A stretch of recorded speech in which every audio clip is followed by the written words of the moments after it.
Hello, and welcome to On the Couch Conversations with Brenda Porter. While you're with us today, don't forget to like us, comment below, subscribe. Today, you're in for a treat. Today's guest is Thandiwe. Tandy is an actor, writer, producer, and director. He is the writer-director of A Natural Woman and Areatha Story and other plays. His recent directorial collaborations include True Colors Theater, Teatro de Rêve, Out of Hand Theater, and Out Front Theater. His Atlanta theater credits include Angels in America and The Legend of Georgia McBride. His television credits include Lodge 49, Murder Calls, Fatal Attraction, and Swamp Murders. He started his company, Thandiwe and Company, to collaborate with other creatives to bring their ideas to life. I'm so happy to have him here today. Welcome, Thandiwe. It's great to be here. Thank you for having me. I want to hear about your company. How did it start? My understanding is that it was to collaborate with other theaters to bring their visions to life. And that's a very unusual thing. Most people start a company to bring their own visions to life. So talk to me about that. I really love collaboration. Back in 2016, I was cast in a play to with a company called Blake Vision. I did a show with them, and then they came to me saying, "Hey, we want to do a one-person show about Little Richard." I have a history of doing one-person shows back from when I was in the Bay Area, and I said, "Sure, I'd love to do it." I'd worked with them, and we had gotten along really well. And I said, "I want to do it, but I want to write it.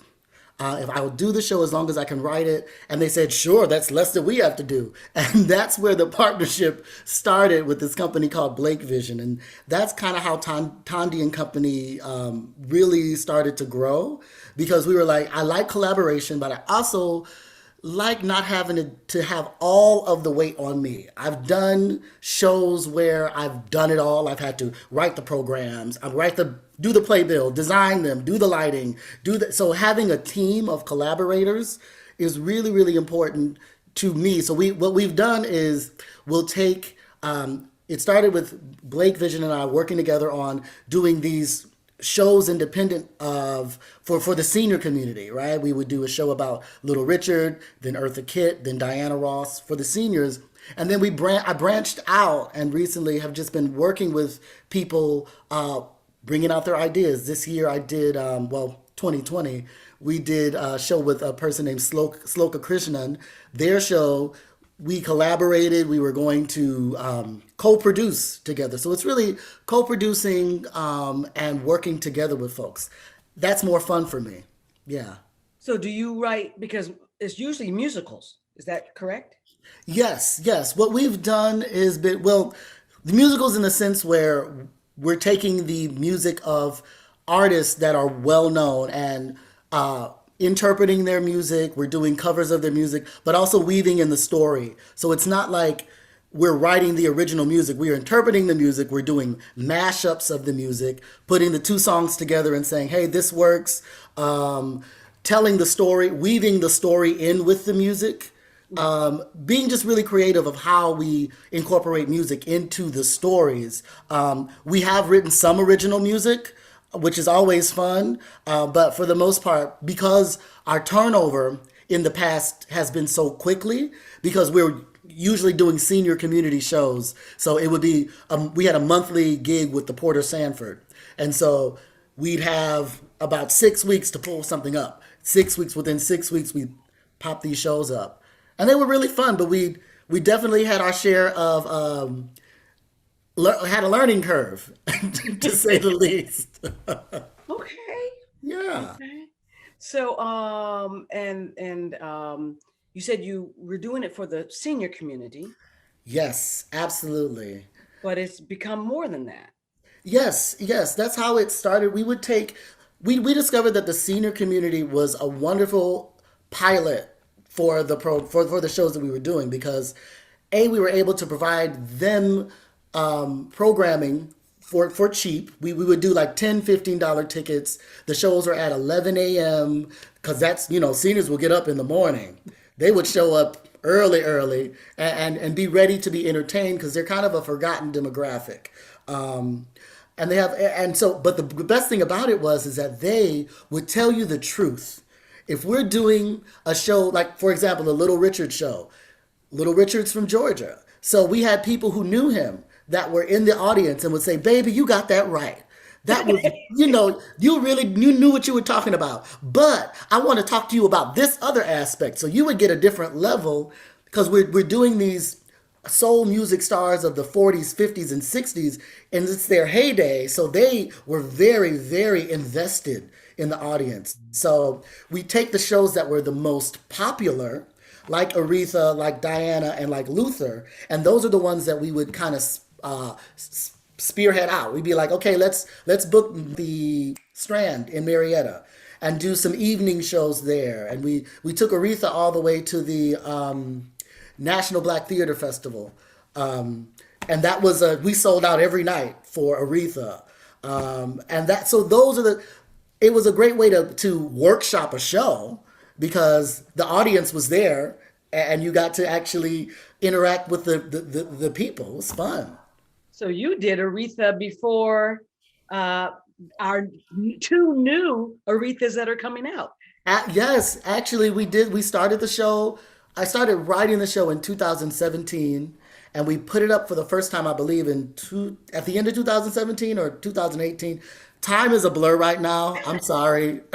I apologize if I got that wrong. But we did put it up before we even knew Aretha was ill. We had put the show up.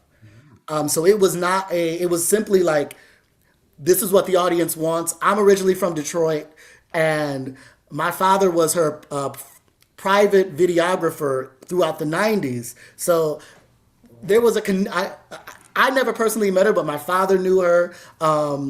So I felt, and we had, we're Detroiters. There's church. There's just this connection. So writing the show was really fun, and to do it, we did it before any of the other stuff happened. We were just ready because we loved Aretha. We loved her music. A labor of love.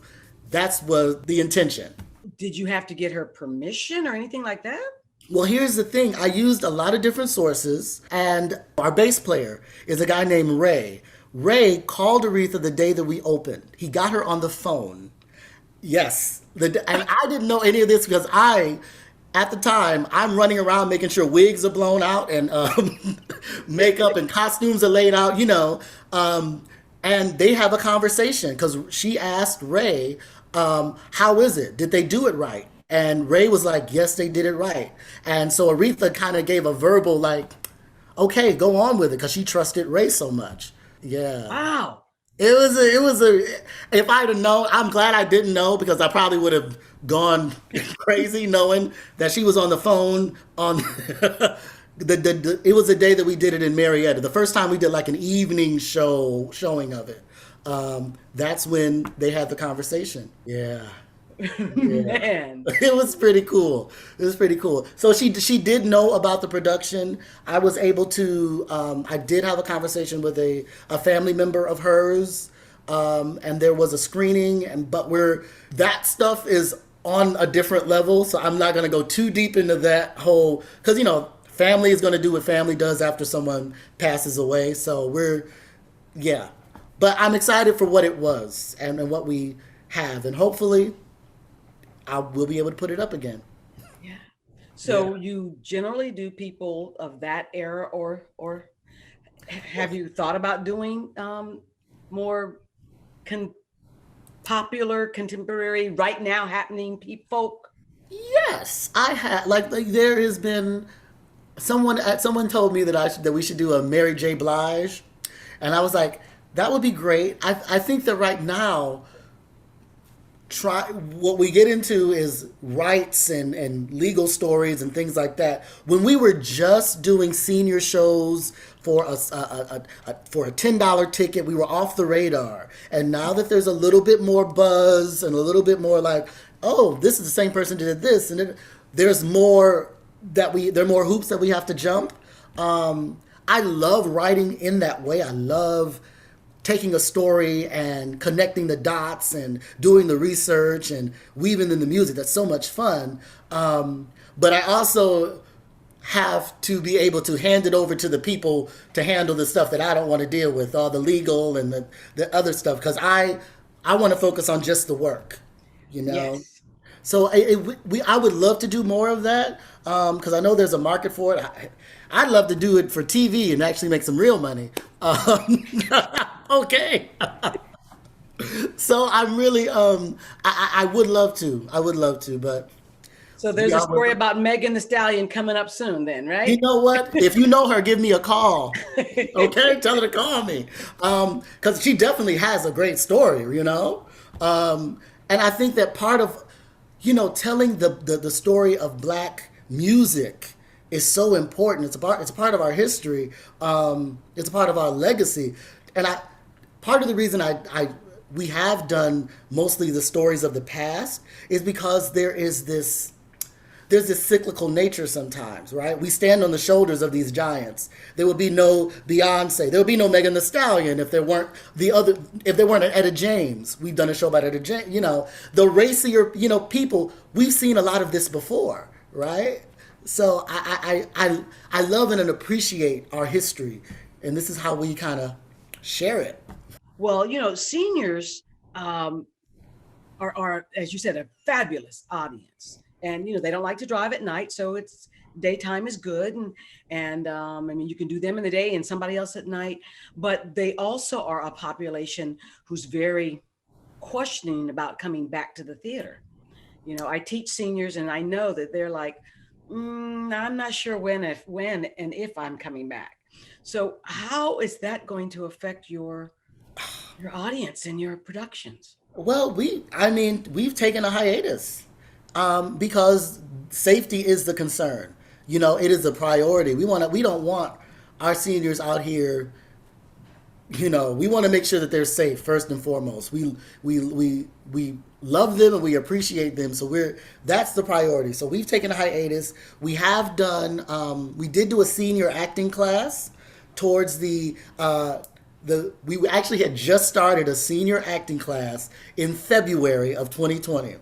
We had kicked it off. It was great. And then we continued the rest of it online, which was a challenge in its own way because teaching over Zoom for, any demographic can be challenging, but especially a senior demographic where it may be their first time having Zoom or working with the platform, making sure that they're lit well, making sure. So we were sending out lights to them, making sure, doing like these tutorials and and so we had a really good run, and we only just ended our classes at the beginning of this year.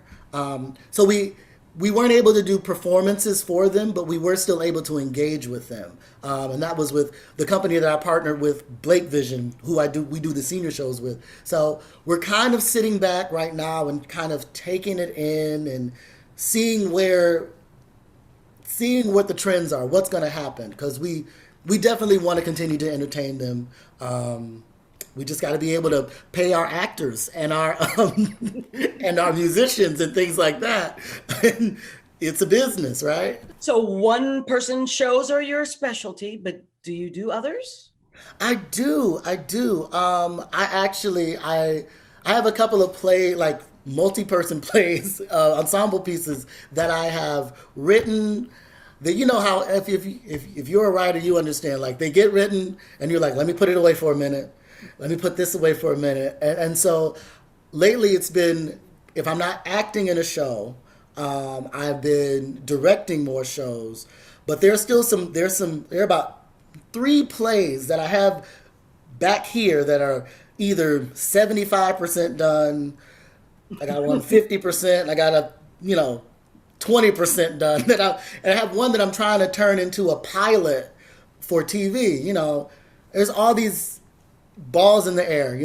So with this whole pandemic and Black Lives Matters and all the protesting and the awareness of racial inequality and inequity in our society, I think that there's been more attention put on some of our African American theaters are definitely our African American artists, but our African American theaters that are in Atlanta. I think people think that there's only one black theater company, Yeah. and yet there are about 10 or 12. Yeah. You know, um, do you think that there will be more of an awareness of these companies? What's your take on this? I I would hope so. I would hope so. I think that what's interesting, I'm noticing that the more mainstream theaters, particularly in Atlanta, are taking the step to hire more black people in their behind the scenes. And I think that that's a very big step for them, right? I do hope that the smaller African American theaters will still be able to, because I think what it comes down to is really marketing and getting the word out. And a lot of our smaller theaters don't really have the dollars to put it out there the same way that the more mainstream theaters do, even when they are only doing maybe two black shows in a season or one. Even, there are certain companies that are consistently doing black theater, but they're off the radar because they're not as they don't have the money or so I'm hoping that in this new time, people are encouraged to do a little bit more searching out for the smaller theaters or for the theater, and we figure out ways as smaller theaters to market ourselves better, because it is important that all of our stories are told and all of our stories are heard. We're in this place of opportunity right now. We got to jump in and do it the right way because it's so easy to jump right in. I feel like a lot of the smaller theaters are in a great place of opportunity to jump on that bandwagon. Even though it's not really a bandwagon, I don't want to think about it like that. Like it's our life, but they're listening now, right? People are listening now. Let's put it out there, and it's sometimes difficult to market to everyone.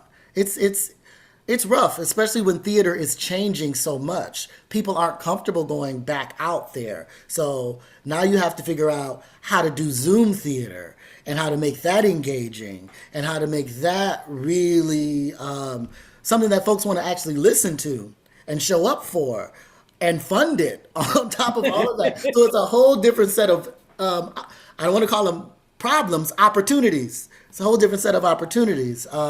Yeah, but we'll make it. We always do. Back in the 80s, I'm telling my age, but back in the 80s, not that the gray hair doesn't show it already. It's beautiful. Back in the 80s, at one point, I thought that at Peachtree was going to become Broadway because we had the Alliance, we had Just Us Theater, we had the Academy Theater, we had Theatrical Outfit, all on Peachtree from 10th Street to 14th Street. And I thought we were going to become a Peachtree and off Peachtree theater. Yeah. And it didn't happen. Corporations began to buy up those spaces. But I wonder if with the smaller theaters, we got the mainstream theaters and then the smaller theaters. I'm wondering all these wonderful theaters that are doing really good work. Absolutely. Absolutely. I think that I wonder about it may not be the localized to a street, but I think that what was happening before the pandemic was so many great theaters popping up. And that was like, oh yeah, because we had so much new talent moving from LA, New York to Atlanta to do TV. And then we're doing what we love. So we're creating theater companies and improv companies because improv is my first love. I love improv. So it was great. We're watching all of this stuff happen. And I would love for that to happen. I think we just got to, maybe it's a waiting game. Maybe it's getting revved up again. Maybe 2022 will be back in the saddle. It's so hard to say, but I love that vision. I love that vision. One of my really good friends, and maybe you know her, Veronica Bird, Ronnie Bird. Yes, I love Ronnie Bird. I love Ronnie Bird. I love Ronnie Bird, and she has, I consider her a mentor because she's, as far as Atlanta theater, the experience that she had. She's telling me about Atlanta theater in the 80s and the new shows that were coming out and this beautiful black arts movement that was happening in Atlanta. And I was like, oh, to be able to put some of those shows back up, that would be wonderful. Yeah, I just because it's that part I feel is like a forgotten history, especially a forgotten part of Atlanta theater history, especially since we have all of these newbies coming in. It would be a really great idea for someone to put up a lot of those shows again to remind folks that, hey, they've been here. They ain't new to this, they true to this. So I really would love for that to see that happen and that maybe springboard some more of that. I love that. You can do it. Hey, you have I think I know someone that could do that. Huh. Oh, yeah. I don't know. We have a small operating budget right now, but I'm asking God for more. Exactly. You know, I understand how that is. like you said earlier, part of our problem is funding. We don't have the funding to do the marketing or the funding to pay some of the salaries that some of the more prominent theaters can pay. Unfortunately, and I think that one of the ways that when we were working with Blake Vision, when I'm still working with them, we're just on a little break until something happens. We did a lot of unknown talent. We took a lot of folks that were non-union, folks that were not real, that were just coming out of school or didn't have a ton of experience. Now, trust me, and you probably understand that audition process can get a little hairy when you don't know when you're looking at a resume and you're like, okay, but oftentimes we were pleasantly surprised, you know? One of the things I hope that we are able to do is give more people a shot if they don't have the whole pedigree that we've expected or that because that's where it starts. Somebody giving them a shot, you know? Because I know when I first came to Atlanta in 2012, I had done some work off Broadway. I had done some work in the Bay Area, but I didn't have like a huge pedigree. I didn't have like Raisin in the Sun on my resume. I was doing independent guerrilla shows, really one person shows, which really nobody knows about. You may be a hit in the Bay Area because you toured for a little bit, but nobody knows you here. They don't know the name of that show. So it took me a very long time to get my foot in the door. I didn't get my first, I sent my resume to, I'm not going to say the name of the theater, but I sent my resume to a theater in 2013. I did not get called to audition for that theater until 2016. So because and I did the Unifieds, I submitted to the Unifieds. I was waitlisted for them because my resume wasn't what it was. Okay, and that's fine. I understand that there's a vetting process, but I also would love for us to be a little more open to folks that because you just never know what you're missing. You know what I mean? But hey, it's all in God's plan. The universe put me where it needed to put me. Now that's interesting because when I lived in New York, I was told that it takes about 5 to 7 years to get yourself into a community for them to accept you and bring you in. I don't know if that's still true. Um, Yeah, I think that was true. I think now that we have social media and we're able to market ourselves a little better, if you're good at it. I'm not terribly good at it. I will admit I should be better, but it can be a little bit faster if you kind of. But you definitely don't want to hire somebody based on their followers alone. You know what I mean? If you're talented and got followers, that's great. But if it's just like, oh, I got 1 million followers, but you can't really, you're doing all this and doing all this, and you're, I mean, we got a problem. I hope I'm not being shady. I oh, hope no, I think it's really important that people understand that people that are going to watch this, hopefully some newbies, young people are going to watch this and understand that you gotta get your stuff together. It's not yeah. just about social media. Yeah, absolutely, absolutely. And I think that we've definitely got to figure out the balance. But if you show up in the room and you're not ready, we can't hire you, you know? So you mentioned TV. Is that one of your dreams? I would like to. I mean, I would like to write for television.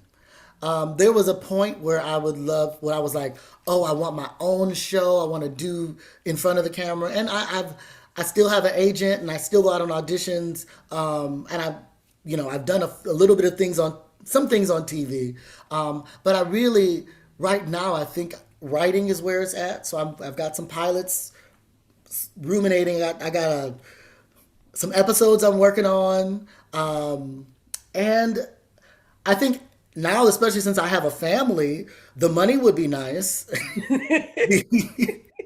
the As much as I love theater, you're I have a small child. She's 7, so being away from her for if the rehearsals happen to be in the evening, then that's 6 days out of the week where I'm gone.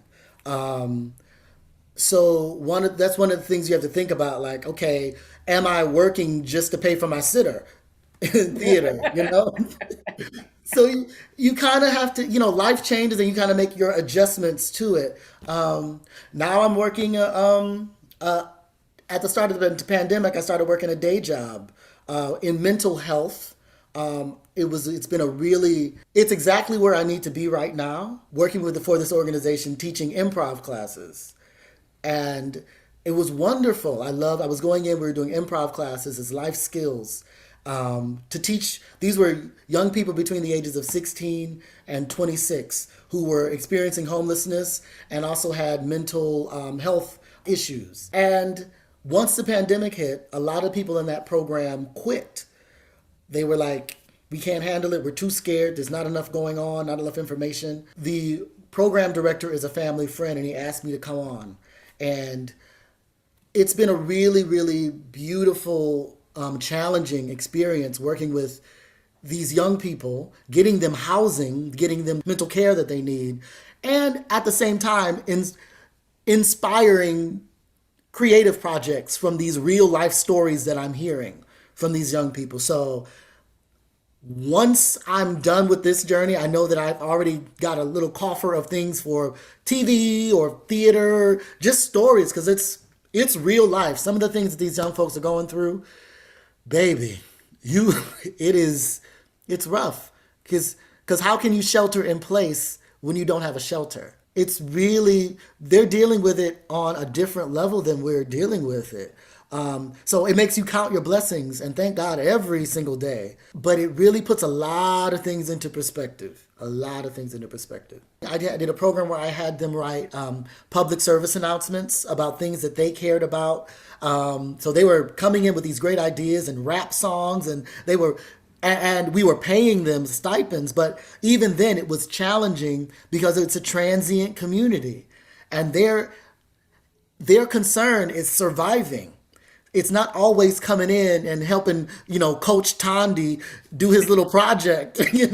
They were like, I need to eat today, or my baby needs to eat, or I need a shot. I need, there. It is a lot about perspective and priorities, but when it does click, it is so rewarding. I love that type of forum theater where the folks are, where you're creating it with the community, because it is, hey, you can't make this stuff up. Like, the stuff that I could write could never compare to the stuff that you are seeing. Their lived experience, it's amazing. That's the type of theater that I love to do, because it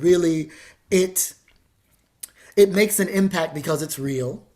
And it's relatable to folk. That's the type of theater that I want to do for the rest of my life. I remember I recently had to teach a young man who was 24 how to iron his clothes for an interview. I had to teach, and it felt good to teach him that, but it was also like, dang, nobody taught you this. Teaching them how to tie a tie for an interview, teaching them how to fill out an application. It's the basics that people weren't able to get, that we just think are like, oh, you just fill this out. Well, no, they don't know how to fill this out. It's really, again, I keep saying it puts a lot into perspective, the assumptions that we make about people's experience. It's a privilege that we're not aware of. And much the same way that white privilege, they're just not, it's like, what? Well, yeah. I had no idea. But once you become aware, then you have to start making changes. And that's where we're in That's where we're in the weeds now. Because now we know. So now that we know, we can't do the same things we used to do. We can't turn that blind eye anymore. You're absolutely right. It is the same type of privilege. When you recognize your privilege, you got to do something about it. Because if you don't, you're just a jerk.